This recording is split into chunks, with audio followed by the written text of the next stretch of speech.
இந்திய ராணுவத்தில் மேஜர் ஜெனரலாக இருந்த வையாபுரி என்பவர் குடும்பத்துடன் வெளியூர் சென்றபோது சென்னை முகப்பேரில் உள்ள அவரின் வீட்டை உடைத்து 20 சவரன் நகை மற்றும் 50,000 ரூபாய் கொள்ளை அடிக்கப்பட்டது.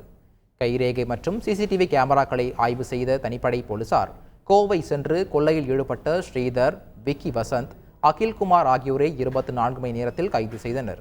அவர்களிடம் இருந்து 20 சவரன் நகை மற்றும் 50,000 ரொக்கம் பறிமுதல் செய்யப்பட்டது. அரசு ஒப்பந்ததாரரிடம் 1.25 கோடி பண மோசடி செய்த புகாரில் பெண் தொழிலதிபரை சென்னை போலீசார் கைது செய்தனர். மயிலாடுதுறையைச் சேர்ந்த அரசு ஒப்பந்ததாரர் மணிகண்டன் சில மாதங்களுக்கு முன்பு சென்னை காவல் ஆணையர் அலுவலகத்தில் புகார் ஒன்றை அளித்திருந்தார். அதில் ஒன் ஸ்டிச் என்ற பெயரில் நவீன நாகரிக துணி கடைகளை நடத்தி வரும் சோனியா ரவிக்குமார் என்பவரிடம் 1.25 கோடி ரூபாய் கொடுத்ததாக தெரிவித்துள்ளார். ஆனால் பணமே வாங்கவில்லை என்று குடிபோதையில் தகாத வார்த்தையில் பேசியதாகவும் தாய் தேவியுடன் சேர்ந்து கொலை மிரட்டல் விடுத்ததாகவும் புகாரில் கூறியுள்ளார். இது குறித்து 4 பிரிவுகளின் கீழ் சென்னை மத்திய குற்றப்பிரிவு போலீசார் வழக்கு பதிவு செய்திருந்தனர். இந்நிலையில் சோனியா ரவிக்குமாரை கைது செய்து சிறையில் அடைத்தனர். செய்திகளை உடனுக்குடன் தெரிந்து கொள்ள உடனே சப்ஸ்கிரைப் பண்ணுங்க.